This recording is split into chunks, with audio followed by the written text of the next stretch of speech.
J'étais dans la voiture et je venais de recevoir un Teilim et je connaissais très peu, j'étais pas dans le lien de Rabbi Nachman du tout encore. Et donc on était à Paris et pour aller chez moi, il fallait faire un détour immense. Et si tu voulais pas le faire, tu prenais un sens interdit qui était couloir de bus. Et je dis, bon, j'ai pas les nerfs, on est dimanche, il n'y aura pas de flics, c'est sûr. Je prends le sens interdit. Bon, j'étais un peu space. Donc, je prends le sens interdit, je prends le couloir de bus. J'avais un enfant devant sans la ceinture. Je prends le sens interdit et je vois au bout les flics. Et là, je dis, Nachman, le flic qui m'arrête, il me dit, arrêtez-vous, machin, votre permis, j'ai pas. Et votre enfant, il n'a pas la ceinture, donc. Et je dis, j'ai dit, monsieur, pardon, c'est une catastrophe. Je commence à m'excuser. Il me dit, bon, allez-y. Et après, j'ai commencé à dire, cette phrase, je l'utiliserai, mais de temps en temps, tu vois, pas tout le temps. Tu peux la dire tout le temps. Oui, d'accord, mais ça va. L'autre sadique, c'est ça. Ça te donne une joie. Mais c'est comme ça que j'ai commencé. Bémet, c'est comme ça que j'ai commencé en vérité. J'ai dit, mais ça marche ce truc. Non, alors c'est quand tu as dit nanar, c'est là que tu as commencé à dire pardon? C'est là que tu as senti que tu as changé? Non, j'ai dit nanar et je me suis dit, bon, je vais pas, dans l'état où je suis, de toute façon, j'avais pas il fallait vraiment que je baisse la tête, c'était pas possible. Mais on dirait qu'il a eu un. Tu sais, le type, on lui a changé le programme et il était comme un petit robot qui m'a dit, allez-y. J'ai senti non, mais ça. C'est une loi dans la nature que Dieu a créée, que quand tu dis pardon, il y a marqué Umodé ve'ozev yerucham. C'est-à-dire si tu reconnais, alors on te dit. Mais encore plus, j'ai. En plus, il y a Rabbi Nachman avec. Mais encore plus parce que j'ai tellement cru quand je l'ai dit ça. J'ai tellement cru qu'il n'y avait pas moyen que ça soit autrement. Tu t'es rattaché à Rabbi Nachman. Mais tu sais, quand tu crois, c'est quand tu crois. Hachem, il ne peut pas ne pas arrêter. Je ne sais pas comment ça se passe dans les en vérité, c'est Hachem qui a fait que ce gars, ce policier, il t'a dit partez. Quand t'es ma'amine, parce qu'on t'a dit que quand tu l'as dit, tu vas avoir des yeshuot, mais tu les vois les yeshuot. Parce que t'es ma'amine, baiser. Maintenant, Torah Box, par exemple, ils ont envoyé ils sont en train de faire la promotion d'un nouveau livre avec le Raffinger, je sais pas quoi, qu'il est parti apprendre et tout et tout. C'est qu'il a expliqué que la chita qu'il enseignait, qu'il apprenait, qu'il enseignait de médecine alternative, d'accord, de médecine douce chinoise, à la base, c'est des phrases et ces phrases-là, elles ont une certaine puissance et que quand tu donnes cette puissance-là, alors tu as un impact sur le patient, que le patient, il est guéri. Et il s'est rendu compte que ces phrases-là, comme elles avaient une prinat avodazara ou je sais pas quoi, c'était quoi le mécor exact, qu'il fallait transformer ces phrases-là. Alors ils ont commencé à apprendre la même chita, mais en donnant des mots de Torah et des phrases de Torah et des mots qui avaient d'autres impacts, etc. Et ils se sont rendus compte, des résultats, c'est les mêmes. Les patients, ils guérissent. Tu dis, voilà, ça c'est bon pour moi, et ben tu verras que ce truc-là, il sera bon pour toi. Il y a quand même des lois de la nature, que Hachem il a créé, que quand tu vas appeler un tzaddik, d'accord, ça veut dire quoi quand tu appelles ce tzaddik, tu appelles quand même le srout de ce tzaddik. C'est pas Stam t'a donné son nom, c'est que là-haut, tu réveilles les srouyot. C'est pour ça que je suis pas tzaddikim. Et un truc que j'ai vu qui fait que notre vie elle sera plus heureuse et plus. Parce qu'on cherche tous le bien-être, on cherche à être heureux dans cette vie. Et comme dit Rabbi Nachman, Mizak de la Liad Simcha, alors c'est quoi la Simcha? Alors tout le monde fait des recherches, il y a des Simcha faciles, la nourriture, les habits, c'est sûr que c'est une Simcha, bien sûr, il ne faut pas la négliger. Mais la Simcha qui va vraiment, que j'ai découvert, pour moi c'est une découverte merveilleuse, c'est très très simple, ne croyez pas que c'est... Mais c'est ça. J'adore la simplicité. C'est de remercier comme le tam, c'est d'être comme le tam, ça veut dire remercier pour n'importe quoi. Ça veut dire, on croit qu'il faut avoir des grandes choses, mais en vérité la joie elle est dans des... Toutes petites choses. Elle est en bas, on dit le émet, des fois... Il est par terre et on va chercher très haut des choses qui sont là, à côté de nous. Et la joie, c'est le remerciement. Ça veut dire remercier, par exemple, pour des choses qu'on a l'habitude. Hein? On a l'habitude de voir, de vivre, on a l'habitude de respirer, on a l'habitude d'avoir une maison, d'être marié, d'avoir des enfants, on a l'habitude d'avoir une salle de bain, on a l'habitude d'avoir de l'eau qui vient, alors que c'est pas du tout évident. Et pour vraiment être heureux, c'est de se rappeler que c'est pas évident. d'avoir de l'eau. Avant, ils allaient chercher de l'eau et de s'émerveiller de ça. On dit, ouais, on aurait besoin d'aller chercher l'eau, par exemple. Et il dit dans un sévère que j'ai étudié qu'il faut dire prat et prat. C'est-à-dire pas dire merci Hachem pour tout. C'est bien, mais le mieux, c'est de dire dans les détails. Alors là, Hachem, il ouvre la porte. Viens, ma fille, je t'écoute. Et si on vient en pleurant, on dit, oh, c'est là, j'ai pas envie d'écouter, elle va me saouler. Je ferme, j'ai pas envie de... C'est vrai, c'est comme nos enfants, ils viennent en pleurant. Bon, ça va, qu'est-ce qu'il y a encore? On n'a pas envie d'écouter. Mais si notre enfant, il vient, oh, maman, ouais, Touda, merci, tu m'as acheté ça. Maman, tu m'as lavé la vaisselle, tu m'as lavé mes habits. Ouais, maman, merci, merci, merci. Ça nous ouvre le cœur et on a encore envie de donner encore plus, de faire. Ça me donne des forces, si nos enfants. Alors, avec Akadosh Baruch Hu, c'est le même système. Ça veut dire remercier Hachem pour qu'on ait envie, parce que c'est pas évident de vivre. Malheureusement, des fois, on peut partir en une seconde. Comme ça arrive, et quand ça arrive, ces choses-là, pourquoi? Parce que moi, je te pose la question, pourquoi ça arrive? Pourquoi Dieu fait comme ça? Pourquoi Dieu fait des fois des pégouilles, mais des choses comme ça? Pour nous dire, mais attends, vous ne réalisez pas que vous vivez là, que la vie, c'est que vous devez remercier d'être en vie. On avait dit justement le truc des pigouim, c'est quoi la chaîne Nifga? Le pigouim, c'est la chaîne Nifga, c'est-à-dire être vexé. Oui, alors il dit justement dans ce que tu dis, c'est que Akadosh Baruch Hu nous donne tellement de choses qu'on est là toujours en train de se plaindre, en train de demander des choses et ça va pas, et ça va pas, et il me manque ça, et j'ai pas ci, et j'ai pas ça, et on se comporte comme ça avec moi, et ça va pas du tout. On est toujours en train de focaliser sur ce qui ne va pas. Et alors Akadosh Baruch Hu, il est nifga. Il dit à Akadosh Baruch Hu, il est nifga, comment avec tout le bien qu'il nous fait, c'est ça qu'on le rend, c'est ça qu'on dit rien et jamais rien n'est bien, alors qu'il nous donne un shefa extraordinaire. Et c'est ça qu'il dit qu'il a entraîné Pigouim, la chaîne Tega, la chaîne Nifga. On est pourri gâté. Voilà, on est quand même pourri gâté, faut le dire. C'est vrai. Parce que Rav Besançon il disait il y a 100 ans, un roi, il n'avait pas ce qu'on a nous aujourd'hui. Un roi, il n'avait pas de masgan, on devait lui faire comme ça. Et il y avait les moustiques, il y avait, je sais pas, aujourd'hui tu fais un petit pied, il y a plein de moustiques. Chacun il a sa voiture, t'as le congélateur, t'as le frigidaire, t'as les glaces, t'as tout ce que tu veux. Tout ce que tu rêves, tout ce que tu rêves, il y a dans ce monde. Le monde, il n'a jamais été dans une abondance pareille, dans une richesse pareille.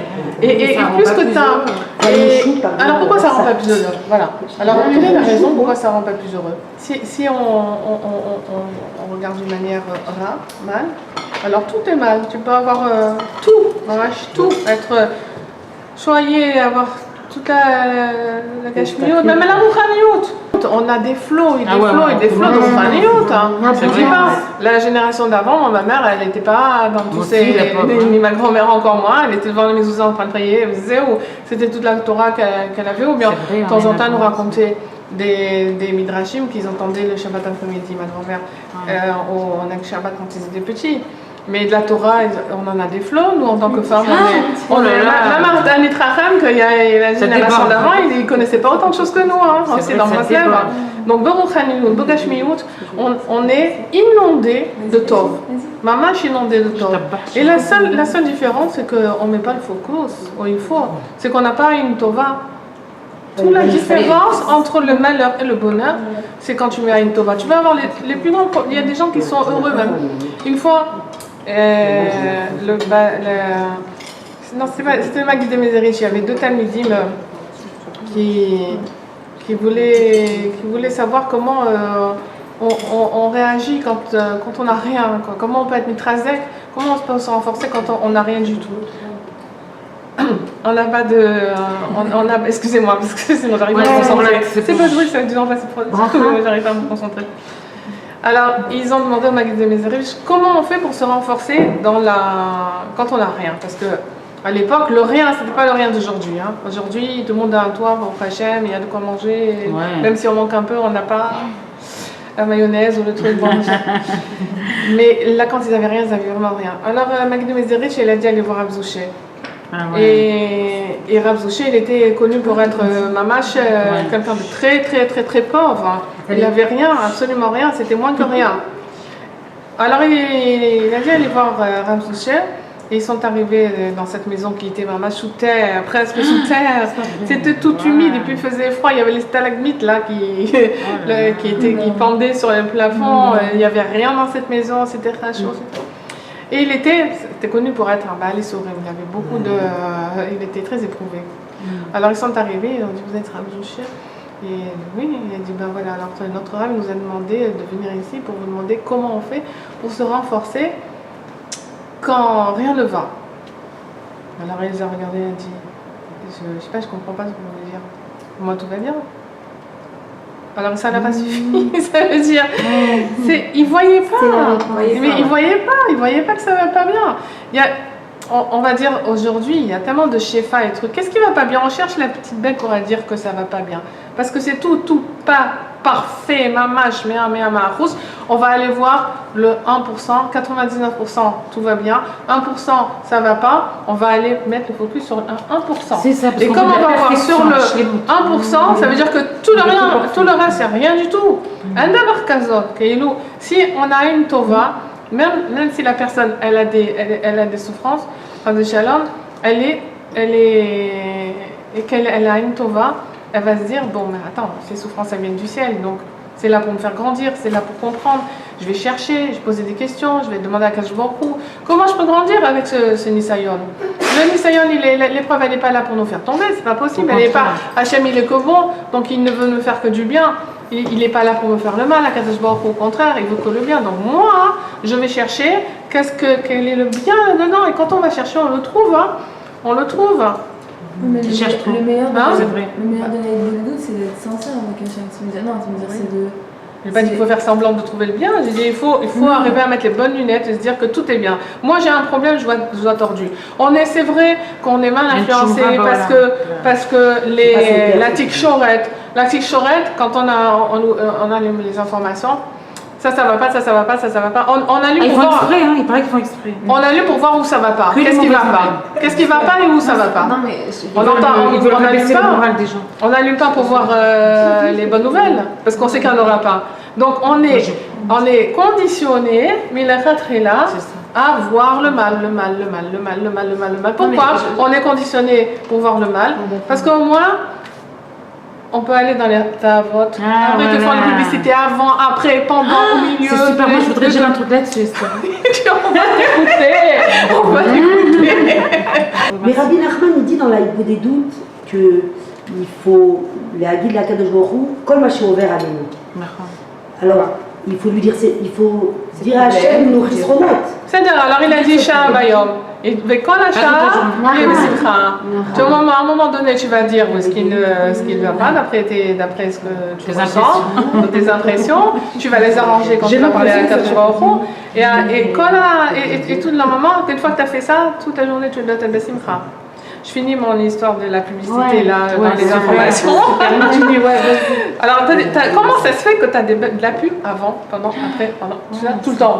Parce que le fait de te casser le moral, tout le temps, te dire rien ne va, on va mourir, les bigouilles, les machins, les accidents, les trucs. Alors attends. Non. Il te montre ça au milieu où il te casse le moral. Il te montre tout ce qu'il y a de pessimiste. Que celui-là, il est mort dans un accident. Que celui-là, il est là depuis loin. L'autre, il a fauté. L'autre, il a volé. L'autre, il a truc. Et là, tu vois ça. Et tous les jours. Et même dans les arroutines religieuses, et même dans les Khadre Kharedim et dans les Kekar Shabbat, ils ne sont pas épargnés. Les religieux ne sont pas épargnés. Tout ça pourquoi? Pour permettre tout à vote.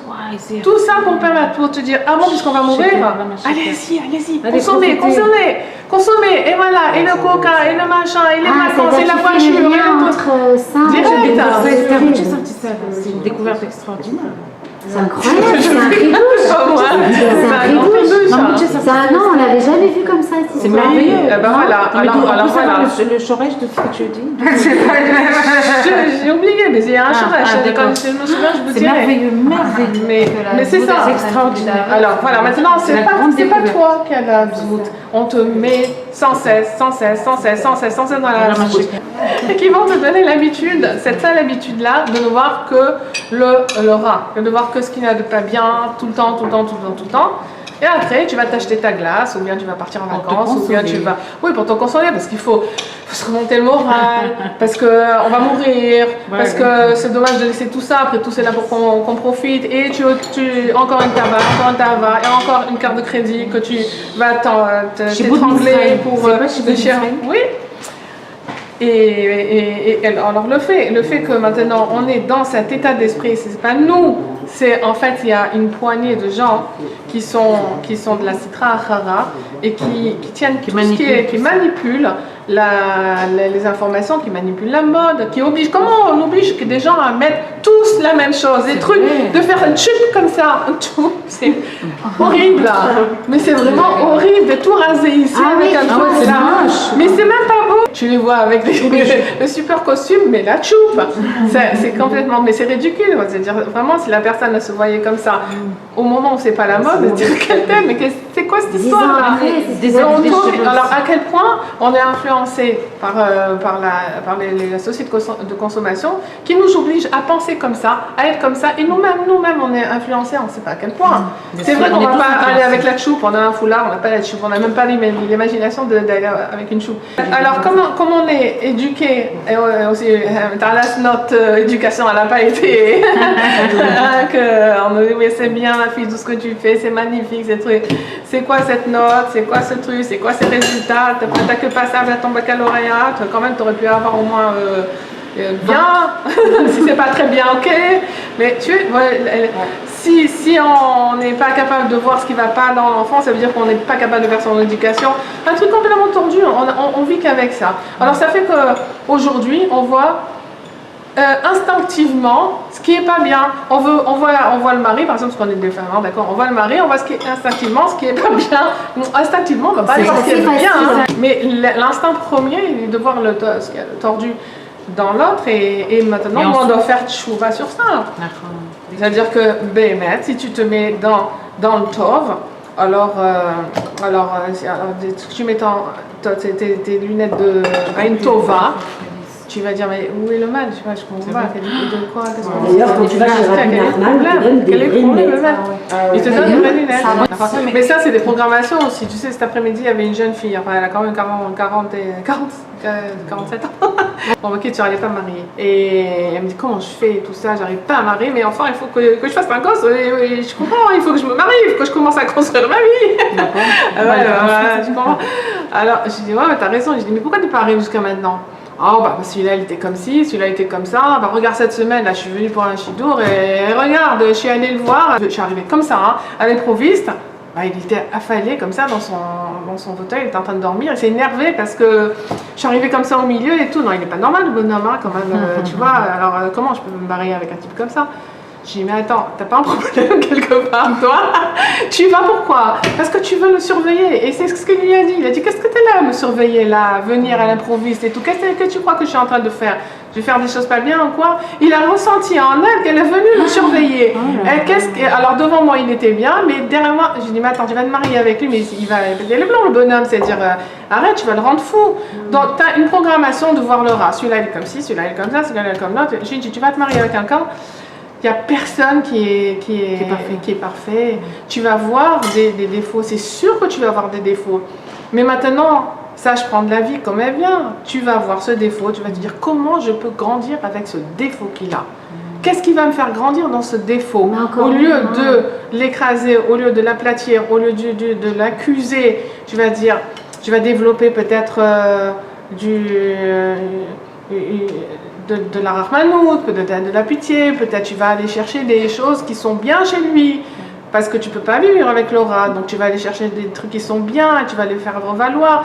Toi peut-être tu vas pas attendre rien que ton bonheur vient de lui, tu vas aller, je sais pas, apprendre un métier dans lequel tu vas t'épanouir, tu vas prier à Kadosh Baruch Hu qui va t'aider à voir le bien, tu vas avancer dans la vie, tu vas te construire justement avec le rat que tu vois chez l'autre, et peut-être qu'après tu vas plus le voir. Mais si tu attends de te marier, de trouver la personne parfaite comme tu l'as dans ton rêve, mais tu vas rester comme ça encore longtemps. Tu comprends? Donc n'importe quelle situation dans laquelle tu vas te trouver, il y a un bien là-dedans. Que ce soit une personne, que ce soit une situation, que ce soit Hachem, il te l'a envoyé pour que tu grandisses avec. Mais toi, ton but, c'est de travailler, de prier surtout, pour savoir quel est le bien qu'il y a dans cette situation. Parce qu'il y a un bien. Et la vie, on est dans le tahlit, du tahlit, de la perfection. Mamage, de la perfection du monde, c'est pas vrai? Qu'est-ce qu'on va inventer encore? Qu'est-ce qu'on peut inventer encore pour faciliter la vie? Qu'est-ce qu'on peut inventer? Tout y est. Tout y est, mamage. En plus, on peut avoir accès. Alors maintenant, qu'est-ce qui manque? Alors, qu'est-ce qui manque, Lisa? Qu'est-ce qui manque? C'est merveilleux ce que tu as dit, c'était vraiment super, Esther. Parce que d'un côté, on est quand même, tu as dit qu'on est manipulé, c'est vrai qu'on a de l'abondance, on a une super abondance à tous les niveaux, matériel, spirituel, mais il y a quand même cette manipulation que la Sitra Hara, elle est dedans. Comment faire pour être dans ce monde et ne pas être touché par la Sitra Hara qui veut, ouais, voilà, c'est Rabbeinu, super, il va nous aider, Rabbeinu. C'est mamage, c'est le hors du monde, quand tu t'attaches à lui, on vous attache à lui. Non, mais même quand on s'attache à Rabbeinu, parce que Rabbi Nachman, il a tout enlevé, tout enlevé, il restait plus rien de mal en lui. Qu'est-ce qu'il a fait? Il a dit, je vais m'occuper d'Am Israël. C'est-à-dire que chacun qui s'attache à Rabbi Nachman, il a tout ce qu'il a besoin, mamage, tout, la Emouna, la Simcha, tout. C'est ça le secret. Mais justement, pour se rapprocher de lui, c'est ça qui est difficile. C'est ça, ce qui est bien, c'est qu'on est, en vérité, comme Esther l'a présenté, c'est très de la folie. On est en Mitzrayim, mais toujours dans le Shibud Mitzrayim, on est manipulé. Et maintenant, comment on va être sauvé par Rabbeinu. Ça veut dire on s'attache à Rabbeinu, qui est toujours vivant, même s'il n'est plus de ce monde, qu'on croit qu'il est plus, on ne le voit plus, mais il est encore plus vivant que quand il était vivant. Puisque il est encore plus vivant. Nous, on croit qu'à mort, mais en fait, il est encore plus vivant, Rabbi Nachman. Donc, on s'attache à lui et on lui demande qu'il nous sorte de ce Mitzrayim. C'est quoi là? C'est intéressant ce que disait Esther. Là, c'est vraiment, pour moi, c'est une bombe là, que j'ai reçue de bien. Ce qu'elle disait qu'en vérité, qu'est-ce qu'ils nous font? Ils nous abaissent le moral pour nous faire rentrer dans l'état. Chacun, on a un angle et il n'y a que nous qui avons cet angle de la vision d'Hachem. Ça veut dire qu'il n'y a que nous qui pouvons faire cette chose-là. Donc Hachem, il nous a donné une part à nous qu'il n'a pas donné à toi, qu'il n'a pas donné. Donc, comment ça se concrétise. Et c'est comme ça qu'on va le révéler. Et c'est quand on le révèle, Hachem, Béhémet, qu'on sent de la joie. Béhémet, quand tu fais quelque chose que tu te dis, qui se réveille. tu dis, il n'y a que moi qui peut, qui a. Et d'ailleurs, Cécile, je ne sais pas si tu te rappelles, tu étais enflammée par ce ridouche quand tu as dit, quand tu passes une épreuve et que tu vois le bien dans cette épreuve et que tu trouves une joie même dans l'épreuve parce que tu as vu que tu as trouvé la réponse et le bien dans ça, et toi tu avais dit tu as des ridotes et des aliotes, mais quand tu montes tu ramènes avec toi, qu'est-ce que tu avais dit, raconte. Tu ramènes avec toi des neshamot qui sont au même niveau spirituel que toi. C'est l'histoire en fait d'un goy qui a été voir Shammai, qui voulait se convertir et qui a été voir Shammai, qui lui a dit convertis-moi, t'es gaïroti, je te la mets de quoi la Torah al regel achat. Et Shammai il lui a poussé à convertis-moi et apprends-moi la Torah sur un pied. Je veux dire, je suis sur un pied, ça veut dire très facilement. Et Shammai il a poussé et il lui a dit par-delà, la Torah elle n'est pas pour toi. Alors il a été voir Hillel, ce goy-là, et Hillel il lui a dit, tu veux écouter la Torah sur un pied, kol ma shesanu alecha al taseh alecha verecha, tout ce que toi tu aimes pas qu'on te fasse, ne fais pas aux autres. Alors et il dit, kol ze kol la Torah kula, ve kol hashar, c'est quoi déjà? Ze aperush al ze. Kol shara Torah, ze aperush al amishpat hazeh. Ça veut dire, ce que toute la Torah, c'est ce que tu veux pas qu'on te fasse, ne fais pas aux autres. Et tout le reste de la Torah, ça explique cette phrase-là.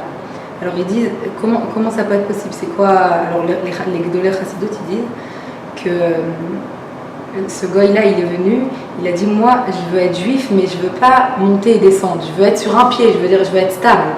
Je veux pas, parce que quand tu marches, tu baisses un pied et tu lèves un pied. Et tu mets en déséquilibre. Exactement. À T'as au lève et yored, tu montes et tu descends. Moi, je veux pas, je veux sur un pied toute la Torah. Je veux être juif stable jusqu'à 120 ans. Je veux pas, parce que les juifs, c'est connu, ils montent, ils descendent, ils montent, ils descendent. Donc, Shammai, il lui a dit non, pas du tout. Kol ma shesanu alecha al ta'aseh chaverecha, ça veut dire quoi? Ça veut dire que toi, qu'est-ce que tu crois? Pourquoi toi, tu es un goy maintenant? Pourquoi tu veux être juif? Pourquoi où tu as reçu ce ratson-là, de cette volonté-là de devenir un juif? Il me dit parce qu'un jour, quelque part, il y a eu un juif qui est descendu très très bas où toi tu étais en tant que goy.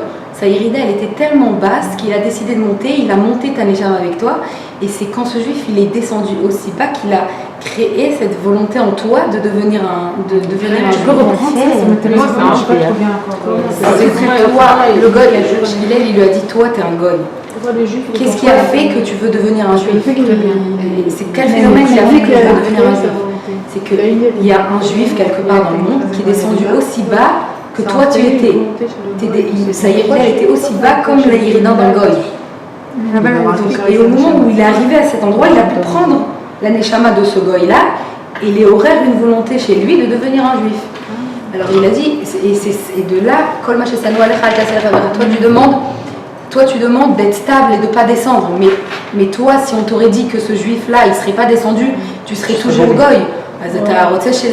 Faire aux autres ce que toi tu veux pas qu'on te fasse, c'est toute la Torah. Je me suis posé la question. Avant, je lisais Psychologie Magazine et je m'intéressais à la psychiatrie, à la psychologie. Ouais. Et je me suis dit, et j'étais beaucoup dans ces chormotes, et je croyais qu'il y avait un fatalisme et des causes et des conséquences. Et que c'était la teva et qu'il n'y avait pas moyen de sortir de ça, tu vois. Et un jour, bon, dans des moments très très difficiles, je suis tombée, j'étais dans un, je sais pas comment on peut dire, le fond du fond, du fond, du fond, quoi, d'accord? Et là tu vois même pas la petite, tu vois même pas la petite, tu vois rien. On est passé nous aussi. Et ouais, tu connais, on connaît tous. Tu m'as vu quand j'ai vu. Tu t'es vu, c'était tout noir. Et c'était vraiment, et je me disais, et je suis tombée, tout le monde a des livres de Rabbeinu chez lui, tout le monde, d'accord? Et moi j'avais un livre de Rabbeinu à la maison, je savais même pas. Et je lis, le désespoir n'existe pas. Oh, bah c'est là, moi quand j'étais dans le fond, la plus grande image du monde, Arrête. je me suis dit, il a dit ça. Il a dit ça. Il a dit ça, c'est là que j'ai compris qu'il était descendu tellement bas, et cette fait du coup, il m'a fait remonter. Je me suis dit, si le désespoir n'existe pas... Mais moi je savais même pas que c'était Rabbi Nachman, et je savais pas qui était Rabbi Nachman, mais je sais qu'il m'a parlé. Et bien, j'ai commencé à remonter. Et j'ai fait un rêve où je mangeais de la viande. Et on m'avait dit... On dit dans la Torah que quand tu rêves que tu manges de la viande, c'est que ça y est, tu as une pulsion de vie qui revient. Et dans la nuit même, j'ai fait ce rêve et j'ai dit je crois que je vais m'en sortir. Je crois que je vais m'en sortir, tu vois. Et quand j'ai été là-bas, et ce que je disais à Cécile, il y a avant et après Rabbi Nachman dans ta vie. Il y a avant et après. Celui qui veut goûter à Rabbi Nachman, il doit faire une bonne doute tout le temps. Il doit tout le temps, chaque jour. Mais c'est pour ça que c'est le plus dur. Il a dit c'est très dur. Il a dit il ne faut jamais lâcher les doutes. Dis-nous ce que tu dis, c'est bien sûr. Tu penses à prier, tu goûtes des merveilles. Tu goûtes Rabbi Nachman, le vrai, lui. Mais sur quoi? Mais il a dit Rabbi Pardon. Non, parce que moi je suis encore avec mes questions torturées. Comment c'est possible qu'un tzaddik comme Rabbi Nachman, il soit descendu aussi bas? C'est ça que normalement, on descend dans une forme de dépression ou de tristesse, etc. Parce que c'est une ta'ava comme la nourriture, comme autre chose. C'est une ta'ava, d'accord? C'est un truc qui t'aspire. Attends. Qui t'aspire vers le bas, d'accord? Ça t'attire vers le bas, ce truc. C'est quoi ce truc de dépression? C'est que tu as envie de te foutre en l'air. Tu as un moment donné où tu as un sentiment d'autodestruction qui rentre en toi. Non, mais c'est vrai, c'est de l'autodestruction. De la même manière qu'il y en a qui deviennent obèses parce qu'ils mangent parce que c'est une forme d'autodestruction. De la même manière que les gens qui vont se mettre à fumer ou à se droguer, etc.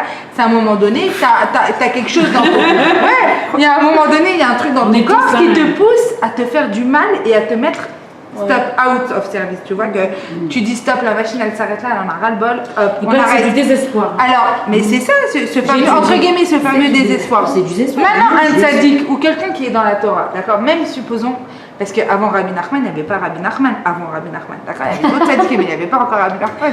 Donc lui, il n'avait pas Rabbi Nachman. Mais lui, il a pas. Mais cette génération, elle n'avait pas encore besoin de Rabbi Nachman. C'est pas ça que je veux dire. C'est que Rabbi Nachman lui-même, il n'avait pas Rabbi Nachman pour s'attraper à quelque chose. Il avait le Baal Shem Tov. D'accord? Il avait le Baal Shem Tov. Mais comment lui, qui était quand même, on va dire, reprenons la référence, l'historique. C'était quand même là-bas en Ukraine, dans un endroit où il a quand même grandi dans la maison de son grand-père, de son arrière-grand-père, le Baal Shem Tov, il entendait des diburim de Torah. Il y avait quand même, etc. Alors qu'est-ce que lui, il a. Mais sur quoi il pouvait arriver en arrière? Il explique. Mais il raconte dans Shifrei Haran, il raconte comment Rabbeinu dans son enfance. Quel tzaddik dans le monde, il va te dire, moi, j'ai galéré dans tout. Genre, ça existe pas. Mais quoi, ça veut dire quoi? Il a dit, dans tout Shifrei Haran, il dit. La Tavat Achila, il a dit à un moment donné, je vais pas pouvoir la réaliser. Il a dit c'est trop dur, celle-là je pourrais pas. Tout, le Brit, pareil. Il dit, mais toutes les Tavot, il a dit, je les avais en explosion. Et il dit que Rabbeinu, il a écrit qu'il était très macpide sur les gens qui disaient que c'est parce qu'il a des Sroutavot, parce qu'il est descendant du Baal Shem Tov, parce qu'il a dit c'est pas du tout pour ça que moi j'ai réussi là où je suis arrivée. Il dit, c'est parce qu'il a voulu, il a cherché, il nous donne les kelim, il nous dit. Rabbeinu, il a dit que chaque jour qu'il commençait une avodat Hashem, c'était kaved sur lui, une kvedout, il a dit, il avait envie de rien faire. Et pire que nous tous. Et il nous donne les kelim, il nous dit chaque jour, il disait, j'ai que ce jour-là. Chaque jour, j'ai que ce jour-là pour commencer. Chaque jour, non, c'est vrai. Non, Rabbi Nachman, tu peux pas. Il dit chaque jour, j'ai que ce jour, chaque jour, je suis nouveau, je suis mitradesh. Et il n'y a qu'avec ces conseils-là qu'il s'en sortait. Et il nous les livre, ces conseils. Et nous, Baruch Hashem, on a le srout de ne pas être rolkim sur Rabbeinu. Alors on a la émouna que c'est le tzaddik et Sadoulam, on a la émouna que ces conseils, ils sont vrais, mais il faut qu'on ait la émouna mamash que ces conseils, ils sont vrais pour nous. Plus une personne, elle est grande, et son Yetzirara, il est grand. Ça peut être un malach HaKadosh mamash, il dit Rabbeinu.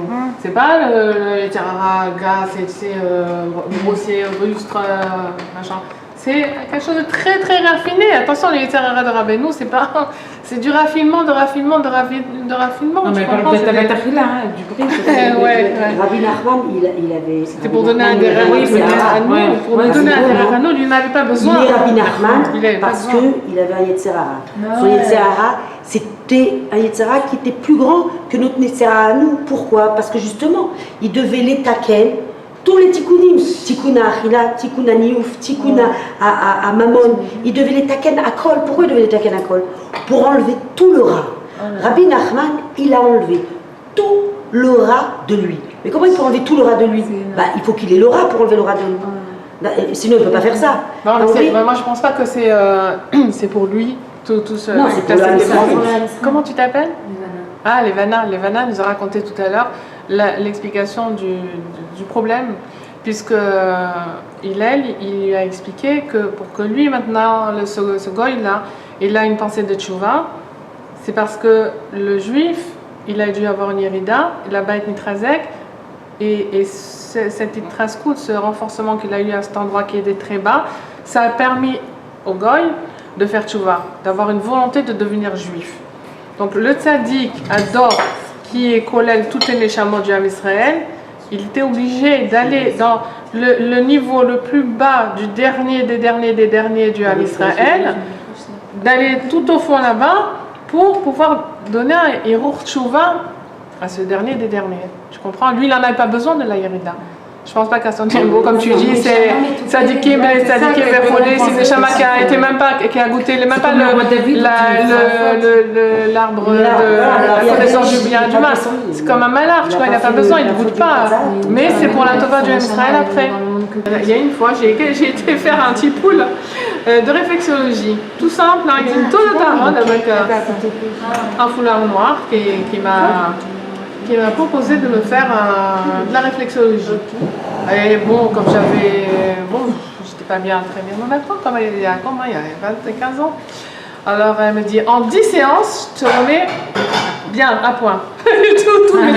Moi je dis, alors en 10 séances, je vais devenir Bessimcha, j'aurai plus des étouffements, je serai toujours bien dans ma peau, je serai jamais angoissée. Tu sais, ouais. Bon. Alors elle commence le premier tipoul. Ah, je me suis sentie très bien. Bon, le deuxième tipoul. Après le deuxième tipoul, je me suis levée comme ça, un petit peu sonné. Top. Et bon, ça fait partie de l'histoire. Le troisième petit poule, j'ai l'impression qu'elle m'a déconnecté de mon nefesh. On dirait que mon nefesh, il est sorti de moi. Ouais, en te touchant les pieds? Ouais, en touchant les pieds. Il était en dehors de moi. C'était une horreur. Hein? Comment ça? C'est que j'étais dans mon gouffre et mon nefesh, il était en dehors de moi. Oh là là. Et c'est ça, un nefesh en dehors, je comprends pas. C'est que tu vis pas ta vie. Tu dois te faire semblant, enfin c'est dans des angoisses terribles. Elle m'a déplacée, ou bien mon énergie, elle m'a envoyée à 15 mètres. Comme j'avais été voir une énergéticienne après, 2-3 ans après, elle m'a dit votre énergie elle est à 15 mètres de vous. Donc la bonne femme, elle connaissait pas bien le truc, elle m'a envoyé mon énergie, si tu veux, mon nefesh à 15 mètres de moi. Comment tu peux fonctionner? Donc tu veux pas, c'est une dépression, tu as fabriqué une dépression de toutes pièces. C'est-à-dire que tu sais pas ce que tu as à faire dans le monde, tu as un gouffre comme ça qui marche, qui est truc et tout, qui doit fonctionner, qui doit faire semblant de fonctionner, et qui attend une Yeshua, qui descend dans le théum, parce que tu sais plus, tu n'as plus tes repères, tu n'as personne avec qui parler, personne qui va te comprendre, et c'est une irrida terrible, parce que tu n'as plus de kéché avec le Olam. Tu comprends? Ça, c'était une irrida qui n'était pas de l'angoisse, ou bien, tu vois, de la zvout, ou de trucs et tout, non. Alors, j'avais posé la question, j'ai dit, voilà, je suis en dépression, mais c'est pas de ma faute, je veux dire... C'était pas de ma faute, c'était pas de ma faute, il fallait que je m'en sorte. Absolument, et c'est là, je pense que j'ai vu ce dibour-là au bout d'un an, hein, de dépression horrible. Là. Le désespoir justement. Et j'ai touché le fond de la piscine et je suis remontée avec ce dibour. Avec ce dibour, moi aussi. Ouais. Bon, il n'y avait rien qui a entraîné, je veux dire, il n'y avait rien de spécial, quoi. Je comprends, c'était un petit poule. Comme quoi il ne faut pas se faire mettre appel par n'importe qui. C'est vrai. Par personne. Par Dieu, là. Ouais, exact. Ouais. Tu sais, quand on a plein de galères et puis après, on est encore pire. Ah, c'est l'histoire là du gars qu'il avait sa femme qui criait, les gosses qui crient et il a les factures et tout. Puis il va voir, il dit j'en peux plus, c'est horrible, je rentre chez moi, la femme elle crie, les enfants, ils sont tous là, ils me sautent dessus. Et il va voir un rave, ou je sais plus quel rave, ça va me revenir l'histoire, qu'il est parti voir un rave et le rave il lui dit écoute, j'ai la solution à ton problème. Tu vas acheter une chèvre, tu la mets au milieu de ton salon. Alors, il dit, mais c'est pas vrai, je viens de vous dire que j'en peux plus de ma femme et mes gosses, vous me dites de rajouter la chèvre, c'est pas vrai. Alors, il dit, fais ce que je te dis, sac, j'ai saqué. Alors, il achète sa petite chèvre, il la rentre, la grande chèvre, il s'était fait tu la connais, et il la rentre à la maison.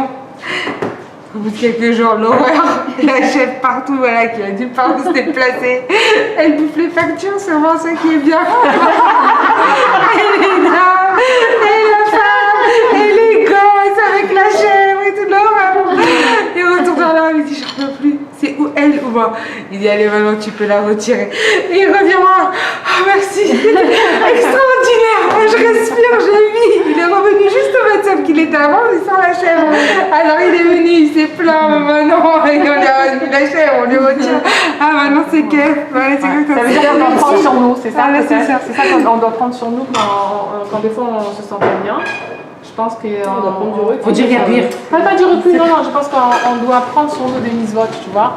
De faire, si déjà c'était trop, qu'on n'en peut plus et tout ça, mais il faut justement aller prendre encore plus. Non, j'ai toujours expérimenté que c'est quand tu es au bout du Messero Nefesh et que tu fais un pas en plus, que vraiment t'en pouvais plus, maintenant tu es encore moins, que là tu décroches des trucs extraordinaires. C'est extraordinaire ce que tu dis. Alors voilà, quand tu es bébé Messero Nefesh, que tu en peux plus, qu'on ne peut plus te demander rien, tu continues encore, tu fais encore un pas de plus, encore une mise de plus, et là tu te déclenches un shefa de Rouhaniout ou de Gashmiut extra. C'est extraordinaire. Oui, c'est vrai. Alors je fais un grand coucou à Yael de Madrid.